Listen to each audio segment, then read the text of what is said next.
Les maris ou les femmes de nuit. Suite. Ah vraiment, je n'ai pas aimé ce rêve. Avec ce vilain monsieur. Heureusement que ce n'était qu'un rêve.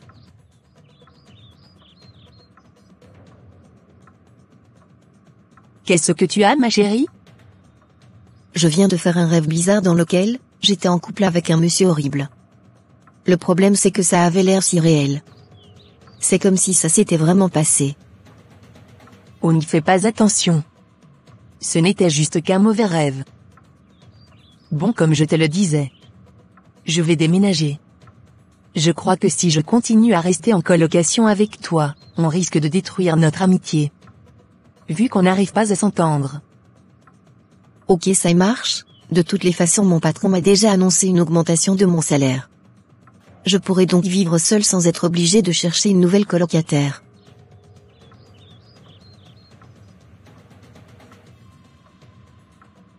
Bon, je m'en vais. Merci de m'avoir accueilli chez toi. Merci à toi aussi d'être resté avec moi durant ces 3 mois.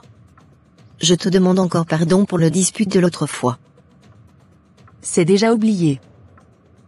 Au revoir. 2 jours après. Mademoiselle Solange, comme je vous le disais, vous aurez une augmentation de salaire. Mais j'ai ajouté une condition à cela. D'accord, quelles conditions monsieur? Vous et votre collègue Rodrigue, allez me monter un dossier d'appel d'offres pour un marché. Celui dont le dossier sera pris, serait celui qui recevra l'augmentation. D'accord monsieur.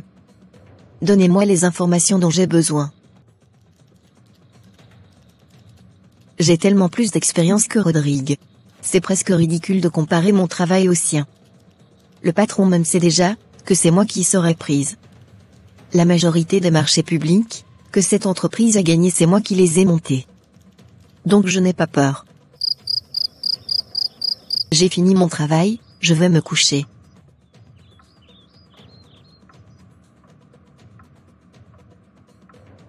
Tu es ma femme et tu m'appartiens. Encore ce rêve avec ce monsieur. Mais qu'est-ce qui m'arrive? Je t'interdis de donner cette augmentation à Solange. Solange, j'ai analysé le dossier que tu m'as envoyé, celui de ton collègue. J'aurais bien penché pour le tien. Mais je choisis celui de Rodrigue. Désolé. Comment? Le dossier de Rodrigue est mieux que le mien? Mais c'est moi qui l'ai formé quand il est venu ici, et il y a encore beaucoup de choses qu'il ne connaît pas. C'est presque la même chose. Mais je préfère choisir Rodrigue. Je suis désolé. Une autre occasion se présentera pour toi. Ok monsieur. J'avais vraiment besoin de cette augmentation. On dirait que je suis devenue malchanceuse. J'avais enfin l'opportunité de vivre à l'aise, et voilà, c'est à quelqu'un d'autre qu'on donne l'occasion. Me revoilà encore avec des dettes. Quand les portes semblent s'ouvrir devant moi, elles finissent par se fermer. Et en plus il pleut maintenant. Quelle mauvaise journée.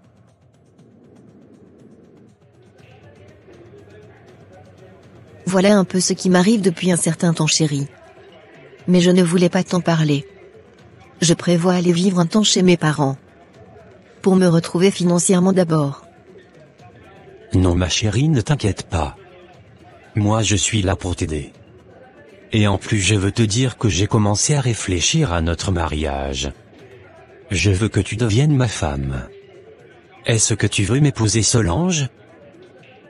Tu es sérieux? Évidemment ma chérie.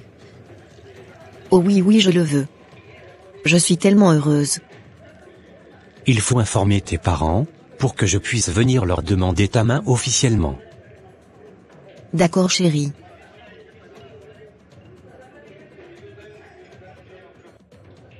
Jamais ce mariage n'aura lieu. Solange est ma femme. Elle m'appartient totalement. Je vais détruire cette relation. Ah vraiment, c'est une bonne nouvelle ma chérie. Tu as déjà 26 ans, c'est une bonne saison pour se marier.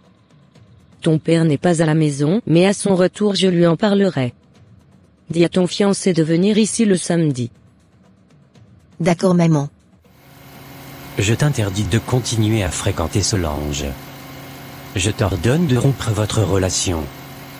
Solange est mon épouse.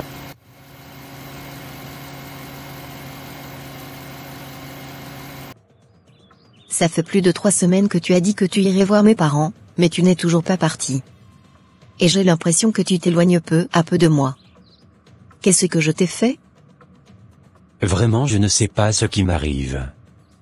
Depuis que j'ai parlé du mariage, j'ai recommencé à mieux réfléchir à notre futur ensemble. Et je ne sais plus vraiment si tu es la bonne personne pour moi. Quoi?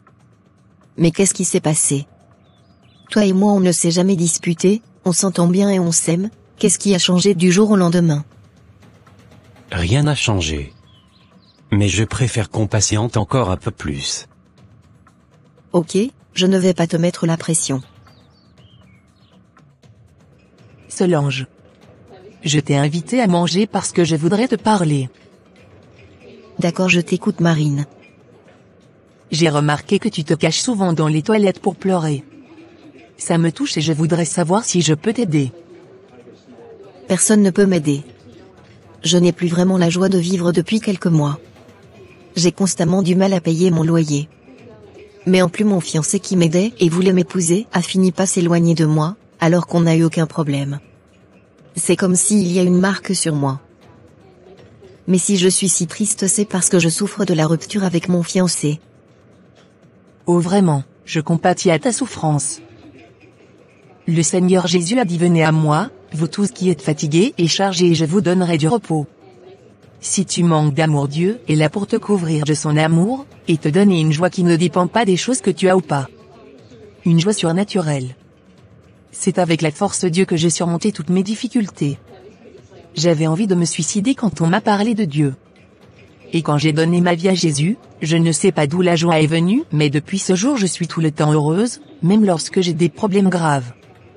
Je te prie également d'accepter l'amour de Dieu dans ta vie en acceptant Jésus, comme Seigneur et Sauveur personnel. Je le veux bien. Père Céleste, je t'accepte aujourd'hui comme Seigneur et Sauveur personnel, je prie que tu fasses de moi ton enfant aujourd'hui. Je te dis oui et je rentre en alliance avec toi. Redonne-moi la joie de vivre, et sois mon abri et protecteur. C'est au nom de Jésus que j'ai prié. Amen. Oh non non. Cette fille vient de rentrer dans une alliance plus grande et plus puissante. Elle est rentrée dans un nouveau mariage. Mais en tant que nouveau chrétien, elle ne connaît pas encore son pouvoir et son autorité sur moi, elle ne sait pas encore quelle est son identité en Christ. Je vais profiter de son manque de connaissances pour continuer à la visiter en rêve. De cette façon elle croira naïvement que je suis encore le plus fort. Bien que je n'ai plus en réalité aucun pouvoir sur elle. 5 ans plus tard. Moi ton père j'ai toujours été un marabout et je t'ai élevé avec nos valeurs traditionnelles. Mais je ne sais pas d'où tu es allé sortir ton histoire de Jésus par-ci, Jésus par-là. Depuis que tu as commencé à parler de Jésus, qu'est-ce qui a changé dans ta vie? Même si rien n'a changé, je suis heureuse. Comment tu peux être heureuse? Tu as 31 ans sans mari, sans enfant, quand les hommes viennent ils repartent. Je t'ai déjà dit que c'est un esprit mauvais qui est derrière toi. Viens, je vais te faire des scarifications et quelques rituels pour le chasser. C'est hors de question. Je ne peux pas faire de rituel. Jésus va me délivrer. S'il voulait te délivrer, il l'aurait déjà fait, non? Reste là à te comporter bêtement. Ton âge avance quand même. Tu ne vas pas finir vieille fille chez moi. Je n'aime pas quand mon père parle mal de Dieu, ça m'énerve tellement. Mais d'un côté mon père a raison. Pourquoi je n'ai toujours pas encore pu sortir de mes problèmes depuis que je suis venu à Christ? Pourquoi le Seigneur ne m'a pas encore délivré? Après toutes mes pleurs et mes supplications. Je vais aller parler de mon cas avec le pasteur pour voir ce qu'il me dira.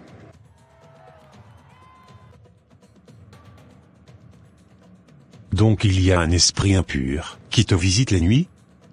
Et les choses ne vont pas bien dans ta vie à cause de lui. C'est ce que tu crois? Oui pasteur. J'ai un mari de nuit. Ne redis plus ça. Ce démon n'est pas ton mari. C'est le Seigneur qui est ton mari. À force d'appeler cet esprit mauvais ton mari, tu lui donnes du pouvoir sur toi sans le savoir. Tu es converti depuis combien d'années? Depuis 5 ans. Donc depuis 5 ans, tu es encore un bébé spirituel? Et tu ne sais pas encore que Jésus est en toi, et que donc par conséquence tu as une puissance absolue sur toute la puissance des ténèbres? Dis-moi depuis toutes ces années, comment as-tu prié? As-tu pris autorité pour réprimander cet esprit? Non, pasteur. Je prie souvent en pleurant et en m'adressant à Dieu de me délivrer. Ne sais-tu pas que le Seigneur t'a déjà délivré depuis le jour où tu as donné ta vie à Jésus-Christ? Le problème c'est que tu ne le sais pas, et jusqu'à maintenant tu n'as pas pris possession de ton héritage en Christ. De ton autorité et de ta puissance. Ne sais-tu pas que le Seigneur Jésus a véritablement humilié Satan à la croix? Colossiens 2, 14 à 15. Il faut véritablement méditer sur ces 2 versets.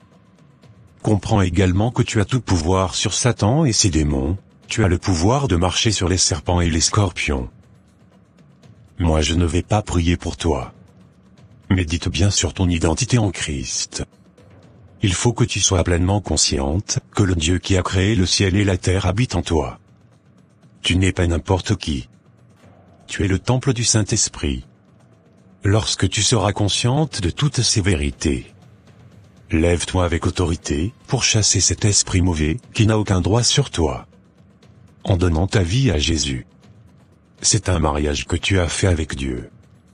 C'est ton Dieu qui est ton époux. Donc vous n'allez pas prier pour moi? Non, mais je vais prier pour que le Saint-Esprit renouvelle ton intelligence. Commence à proclamer tous les jours matin, midi et soir, ton identité en Christ, jusqu'à ce que tu changes ta façon de prier et de penser. Tu verras que ta foi sera boostée et tu prieras avec plus de puissance. Sache que le même Saint-Esprit qui est en moi, c'est le même qui est en toi. Sauf que tu ne le vois pas agir. Parce que tu es demeuré un bébé spirituel.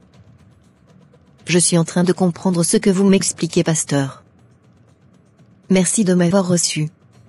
Je vais commencer les méditations et les proclamations dès aujourd'hui. Je sais qui je suis en Christ, je suis uni avec Christ, tel Jésus est, tel je suis le temple du Saint-Esprit, je suis Dieu sur terre, je suis libéré par la puissance du sang de Jésus, j'ai le pouvoir de marcher sur les serpents et les scorpions, et rien ne pourra me nuire, je suis la justice de Dieu, je suis béni de toute bénédiction, je suis l'épouse de Christ, le Dieu qui a créé le ciel et la terre habite en moi, toute chose concourt à mon bien, je suis la bonne odeur de Christ. Je suis une pierre et quiconque tombe sur moi se brise, celui sur qui je tombe s'écrase, je suis plus que victorieuse en Christ. Je vois maintenant la puissance du renouvellement de l'intelligence. À force de répéter et proclamer et méditer sur mon identité tout le temps, je vois que ma foi a grandi et je prie avec assurance. Si ce petit démon ose encore venir dans mon rêve, je vais le massacrer au nom de Jésus. Il est temps d'aller me coucher. Tu m'appartiens. Tu es ma femme.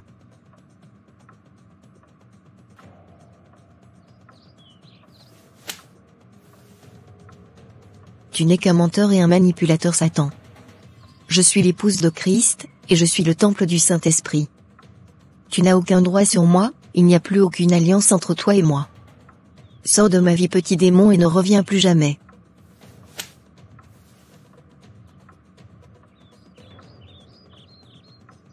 Au nom de Jésus, je t'écrase. Je te pulvérise par le sang de Jésus. Pardon. J'ai compris, je ne reviendrai plus jamais.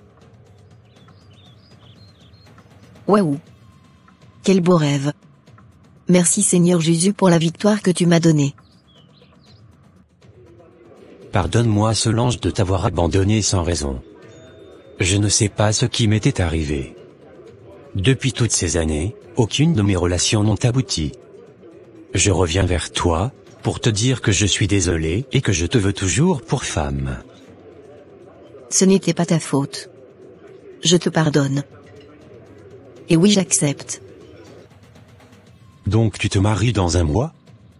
Et en plus tu as eu la promotion que tu voulais au boulot? Oui papa. Tu vois que Jésus est vivant, non? Je suis un marabout.